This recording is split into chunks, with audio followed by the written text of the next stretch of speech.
4,000 years ago, in the dry sands of Egypt, someone slipped their feet into sandals made of woven papyrus. That same pair, fragile but still intact, now rests in a museum, proof that even the most ordinary object, a shoe, can carry the weight of human history. Quick thing, if you enjoy these calm and relaxing stories about the everyday things we take for granted, don't forget to hit that subscribe button. And I'd love to know, where are you listening from tonight, and what time is it there? The answers are always fascinating, a reminder that these quiet tales reach people across the world at every hour. So, let's settle in. Adjust your pillow. Pull the blanket a little tighter.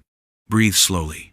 Tonight, we're taking a long, slow walk through the surprisingly long history of shoes, from the rough hides tied around the feet of hunters, to the ornate slippers of kings, to the sturdy boots that marched across continents.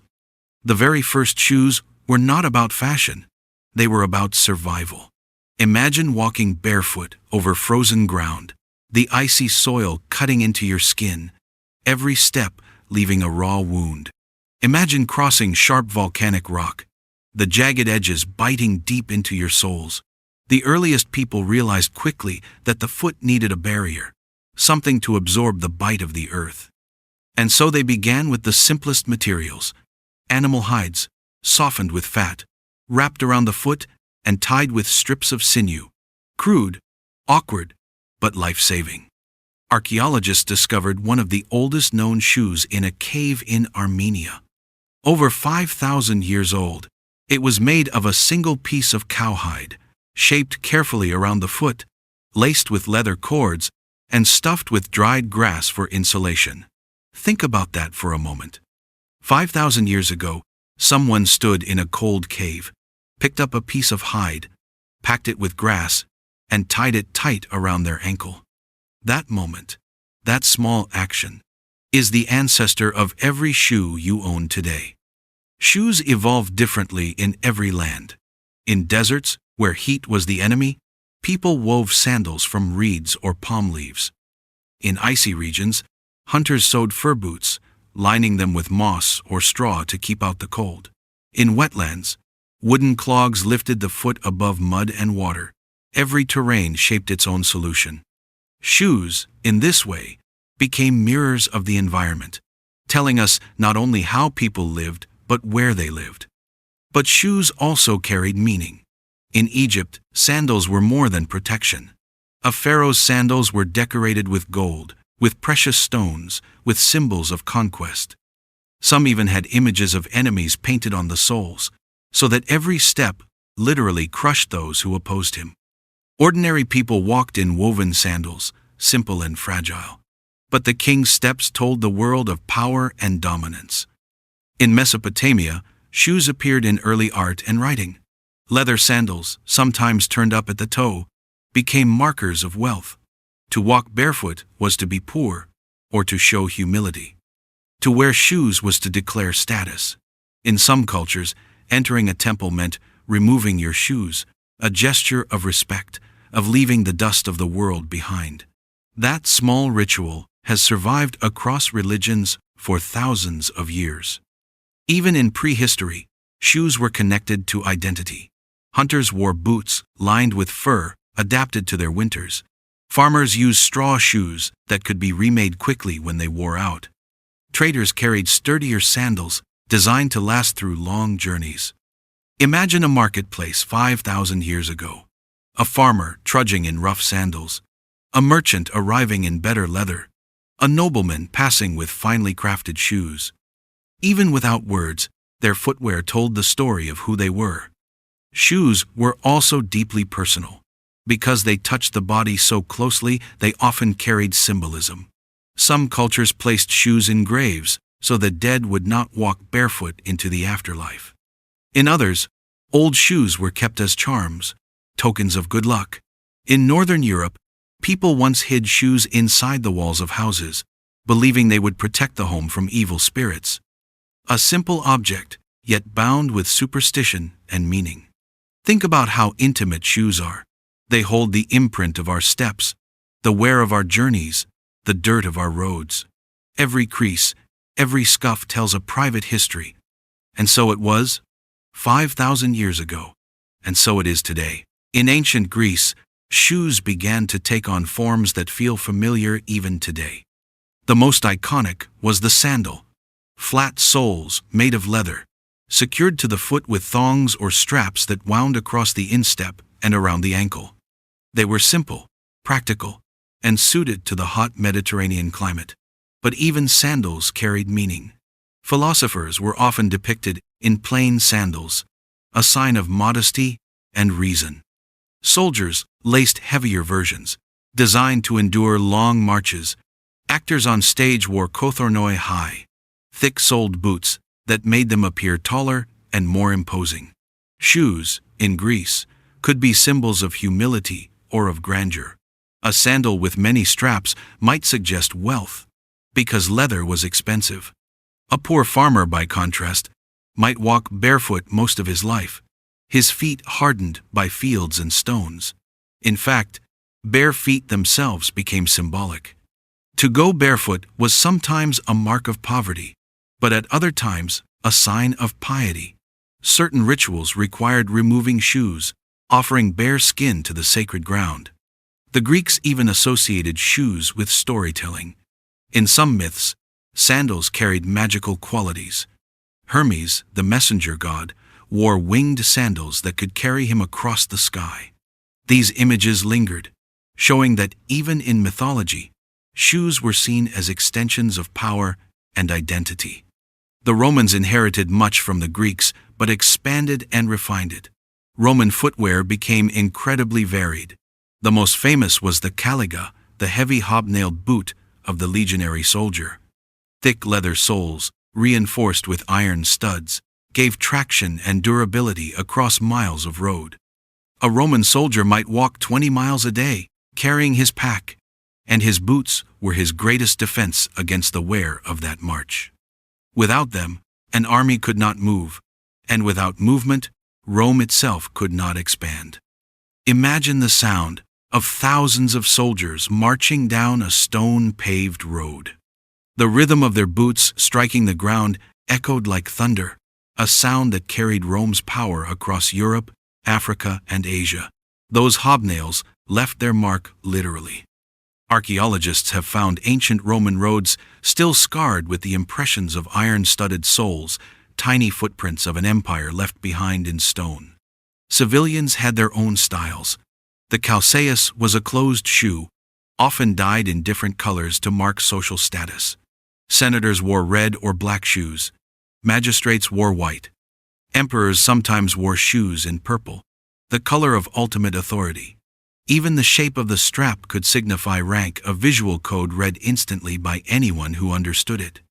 And yet, not all Romans wore such shoes. The poor often went barefoot or wore simple sandals. Slaves, in many cases, had no footwear at all, a reminder of their position. Shoes in Rome were not just protection. They were status, identity, even law. To wear the wrong kind of shoe in the wrong place could be scandalous. Women's shoes, meanwhile, often leaned toward decoration. Fine leather dyed in bright colors, delicate straps, sometimes even jewels pressed into the material. A wealthy woman might own pairs for indoors and outdoors, for different seasons, for different festivals. But even then, shoes remained practical. They kept dust and dirt away in crowded Roman streets, and they offered at least a little comfort against the endless hard surfaces of marble and stone. Picture a Roman forum at midday. Merchants calling out, children darting between stalls, senators striding in their red shoes, soldiers clanking past in boots, and in the shadows, slaves hurrying barefoot to fetch water. Every step told a story, every shoe a marker of class and life. The Romans also exported their shoes. Wherever the empire expanded, Roman styles appeared. In the cold, damp regions of Britain or Gaul, local shoemakers copied Roman designs, blending them with native traditions. Archaeologists digging in old forts and villages often find scraps of Roman sandals, leather hardened with age, still bearing the outlines of stitching. A soldier may have walked in those very sandals almost 2,000 years ago, crossing muddy fields far from his home, carrying with him not only the empire's orders, but its fashion as well. For the Romans, as for the Greeks before them, shoes were more than coverings for feet. They were extensions of culture, symbols of order, and practical tools for conquest. They touched the ground where empires rose and fell, and they left behind not only impressions in soil and stone, but a legacy that still shapes the way we step into our shoes today. When the Roman Empire collapsed, its roads crumbled, its cities shrank, and much of its order dissolved. Shoes, too, changed. In the early Middle Ages, people in Europe returned to simpler forms. Most peasants wore rough leather boots, stitched by hand, sometimes no more than a single piece of hide wrapped and tied around the foot. They were crude, uneven, and rarely lasted long. Farmers trudged through fields in them until the soles wore thin and the seams split, then patched them as best they could. A pair of shoes was not a fashion statement, it was survival. Imagine a small village in the year 900. Wooden huts clustered around a muddy road. Children run barefoot through puddles, their feet hardened to the cold.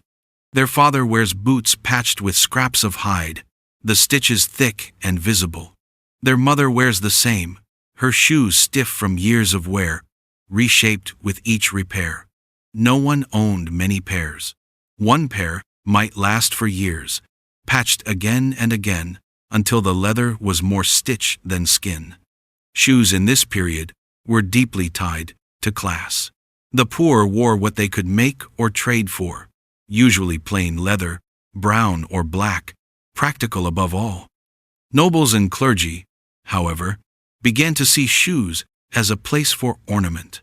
In monasteries, monks walked in simple sandals or soft boots, meant to reflect humility. Yet in cathedrals, bishops often wore shoes of dyed leather, sometimes even embroidered with gold thread. At royal courts, fashion slowly began to return. By the High Middle Ages, shoes became more distinct, more expressive. Pointed toes appeared, sometimes so long they curled upward. In some courts, the length of a shoe's point even signaled rank. The higher your status, the longer your shoes could extend. Imagine a hall filled with nobles, their shoes stretching far beyond their feet, curling like claws, while peasants outside still trudged in plain boots. A simple detail of design became a language of power. Boots, too, took on meaning. Soldiers and knights wore heavy leather boots, reinforced with iron when possible. They were tools of war, meant to carry a man across muddy battlefields and protect his feet in stirrups. The sound of knights in boots striking the stone floors of a castle echoed like thunder, a reminder of their strength and authority. At the same time, shoemaking itself became a craft. By the 12th and 13th centuries, guilds of cobblers and cordwainers began to appear in towns. These were craftsmen who specialized in cutting leather, shaping it, sewing it into proper shoes. Their shops smelled of hides and smoke, the sound of hammers tapping nails into soles drifting into the streets. To own a pair from a skilled cobbler meant better comfort, better durability, and often a touch of pride. In castles and noble homes, shoes became an element of display. Silk slippers, velvet coverings, or boots dyed in brilliant colors marked wealth.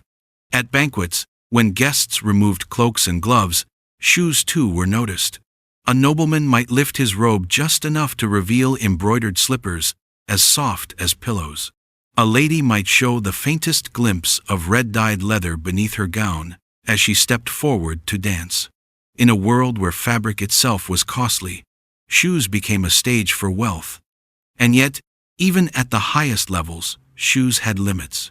In muddy streets, delicate slippers quickly ruined. In long winters, thin leather froze stiff. And so, practical boots never vanished. Even kings and queens, surrounded by gold and velvet, owned sturdy pairs of boots for travel. Shoes told a story not only of rank, but of realism. No one escaped the mud forever.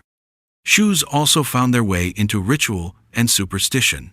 To remove your shoes before entering a sacred space was a sign of respect, just as it had been in Rome and in Greece. Old shoes were sometimes hidden in walls of houses, believed to ward off evil spirits.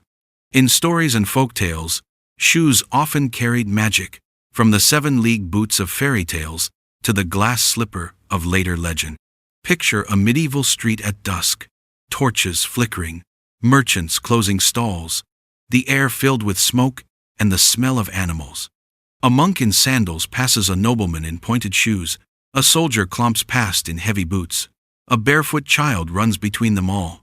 Every shoe or lack of one tells a story. The Middle Ages were hard, uneven, often brutal, but shoes, whether crude or ornate, carried people forward through it all. By the time Europe entered the Renaissance, shoes were no longer just protection or a marker of simple class. They had become fashion, statement, and sometimes even spectacle. In Italy and France especially, where art and wealth flourished, shoes grew bolder and more elaborate.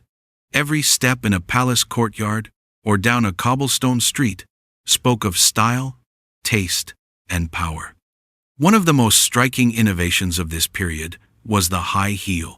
Though many today think of heels as modern or feminine, their history is much older and more complicated.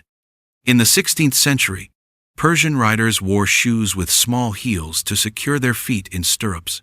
European visitors noticed, and soon the style crossed into the courts of France. At first, heels were practical for horsemen, but soon they became a fashion statement, a way of standing taller, literally rising above others. King Louis XIV of France, known as the Sun King, adored heels. He wore them in bright red, often decorated with gold embroidery. In portraits, he stood proudly in high-heeled shoes, legs posed to display his calves, a symbol not just of elegance, but of absolute power. To wear red heels, in fact, became a privilege of the royal court, forbidden to commoners. Shoes had become law, hierarchy stitched into leather and silk. Women too adopted heels, though in different forms. Slippers made of brocade, silk, or velvet, embroidered with pearls or silver thread, became popular in noble courts. The shoes were fragile, meant only for interiors, gliding over polished floors in ballrooms lit by chandeliers. Outside, streets were muddy, filthy, filled with waste.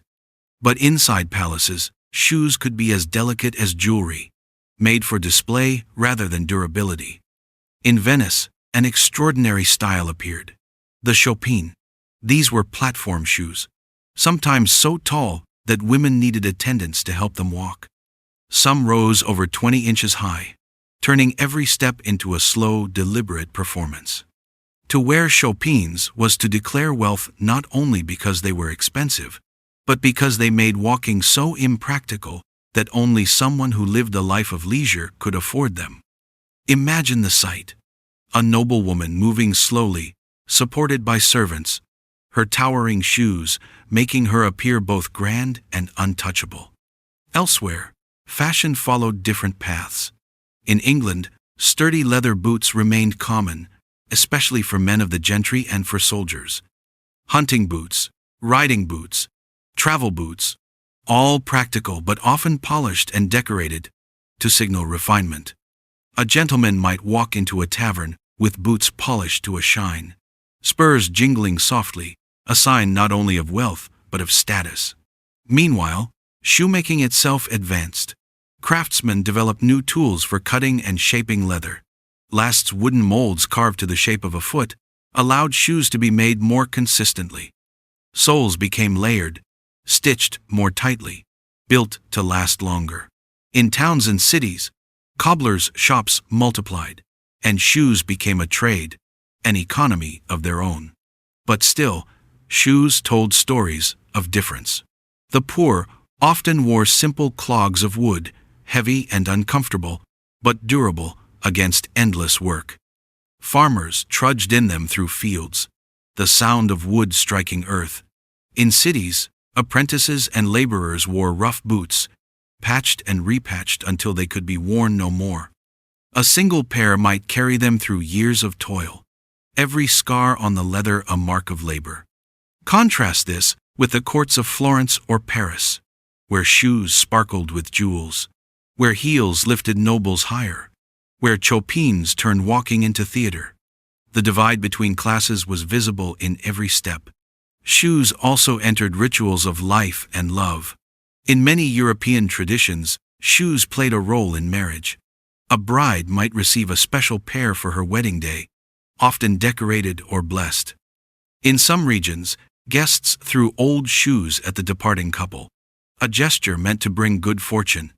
Even in fairy tales, shoes became central symbols: glass slippers, magical boots, enchanted footwear that transformed lives. These stories were not random. They reflected a truth everyone understood. Shoes carried destiny as much as they carried feet. Picture a Renaissance ballroom. Candlelight glows from chandeliers, music floats across the polished floor, and couples glide in elaborate dances. Their gowns swirl, their coats shine. But look closer, and you see the shoes' red heels gleaming under silk, jeweled slippers peeking from beneath gowns, boots polished to mirrors. Each pair a declaration, each step a display of elegance, wealth, and power. The Renaissance turned shoes into art, and as Europe moved into the modern age, that art would meet the rise of industry, and shoes would become not only beautiful, but abundant. By the dawn of the 19th century, shoes entered a new world. Industry reshaped everything, from the way food was produced to the way clothes were made. And shoes, humble as ever, became one of the clearest examples of this transformation. For centuries, a pair of shoes was handmade. A cobbler cut the leather, stitched it, hammered the sole, and shaped it over a wooden last. Each pair was unique, crafted slowly, carefully, imperfectly. But with the rise of factories, shoes could now be produced in great numbers. Machines cut leather faster than any hand. Sewing machines stitched seams with precision. Standardized sizes began to appear, something almost unimaginable in earlier centuries. Suddenly, shoes were no longer only personal artifacts. They became products. This shift meant that more people could own multiple pairs. A worker might now have sturdy boots for labor and lighter shoes for Sunday. Middle-class families could fill chests with options: shoes for walking, for visiting, for dancing. The very idea of a shoe wardrobe was born. Imagine opening a box in 1850 and finding not just one pair, patched again and again, but 2, 3, perhaps even more. The luxury of choice was spreading. Military needs drove innovation too. Soldiers in the American Civil War, in the Crimean War, in endless campaigns of the 19th century, marched in mass-produced boots. They were crude, often poorly fitted, sometimes even identical for left and right foot, but they were strong, durable, and replaceable. Armies needed thousands, tens of thousands, and factories supplied them. The sound of boots striking earth became the sound of modern war. In the 20th century, shoes became both more practical and more expressive. Soldiers in the First and Second World Wars depended on their boots as much as their weapons. Marching through mud, snow, and rubble, boots meant survival. Letters from soldiers often mentioned them, sometimes with gratitude, sometimes with complaint. A good boot could carry a man through battles. A bad one could cripple him. But after the wars, something new happened. The same factories that had made military boots began producing shoes for peace, work boots for industry, dress shoes for offices, and slowly, the birth of something revolutionary: athletic shoes. In the 1922nd and 32nd, companies began to design shoes for sport. Lightweight canvas, rubber soles, flexible construction shoes meant not for marching or display, but for running, jumping, competing. The rise of basketball, tennis, and track brought new forms of footwear. For the first time in history, shoes became specialized by activity. No longer one pair for all tasks, but one for each purpose. Then came mass culture. In the 1952nd and 62nd, sneakers emerged not just as tools for sport, but as cultural icons. Young people wore them as symbols of freedom and rebellion. Leather shoes might still dominate offices and formal occasions, but on the streets, sneakers ruled. From playgrounds to rock concerts, the sound of rubber soles marked a new era. And through all these changes, shoes remained both deeply personal and profoundly universal. They carried people to work and to war, to dances and to dreams. They wore thin at the heel, split at the seams, and yet they were repaired, replaced, and loved again. Every shoe held the imprint of its wearer, the silent map of steps taken, places seen, roads crossed. Think of your own shoes, the pair by the door, worn daily, carrying the dust of your street, the pair reserved for special occasions, polished and waiting, the old pair tucked in a corner, too worn to wear but too familiar to throw away.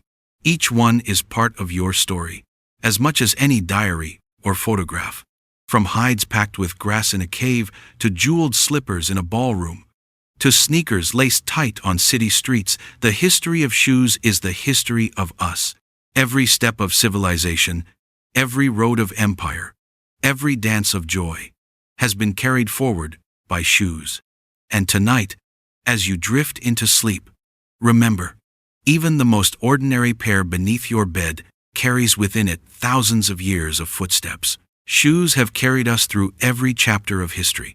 When we look back, it is easy to focus on kings and queens, soldiers and battles, inventions and empires. But behind every story, there is a quieter one, the story of what people wore on their feet. Think again of the oldest known shoe, found in a cave, stuffed with grass for warmth. A simple piece of leather, nothing beautiful, nothing impressive, but it was enough to carry a human being across a harsh landscape. That shoe, fragile as it looks today, was once strong. It bore weight, it touched earth, it left footprints. And that is what shoes have always done. They connect us to the ground, step by step, generation by generation. In Greece, sandals tied with leather thongs tapped across marble floors. Actors wore towering boots to appear grander on stage, while philosophers walked slowly in plain sandals, their feet barely shielded from the dust of Athens.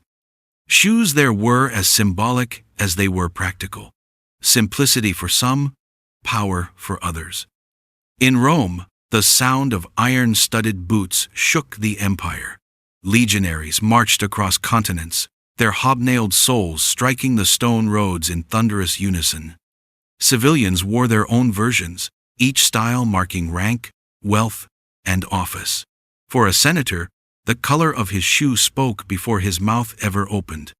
For a slave, bare feet told a story just as clearly. Shoes were language silent, but understood by all. Then the Middle Ages arrived. Muddy streets, cold winters, and the slow return of ornament.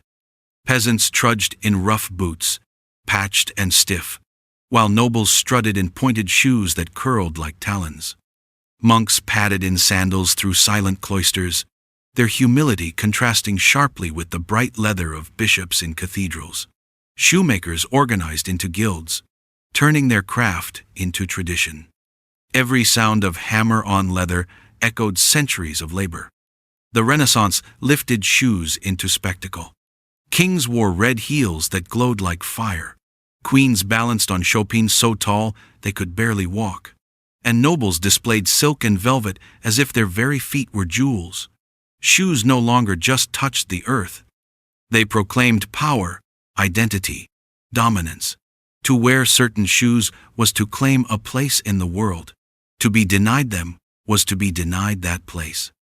And then came industry, steam and steel, the age of machines. Shoes became standardized, affordable, multiplied. Soldiers fought in boots mass-produced by the thousands. Workers stomped through factories in heavy shoes that bore the grime of coal and sweat. And slowly, leisure brought new designs. Shoes for dancing, shoes for running, shoes for sport. In time, sneakers appeared, soft and flexible, carrying not only athletes but also generations of youth, eager to define themselves. Every step of this story, from the cave to the factory, from the battlefield to the ballroom, leads us to now. Look at your own shoes. Scuffed or polished, new or old, they carry you every day without complaint. They are silent companions, tracing the map of your life. Shoes remember. They remember the pressure of your steps, the roads you've walked, the weight of your body, the rhythm of your days. They crease where you bend. They wear where you tread most often. They hold dust from places you may never visit again. They are small archives of your existence, worn not on shelves, but beneath you, unnoticed yet essential. And so, the hidden history of shoes is really the hidden history of us. Humanity's journey has always been walked, and every footstep has needed protection, comfort, and sometimes even beauty. Whether made of papyrus reeds, stitched leather, silk and jewels, or rubber and canvas, shoes have never left our side.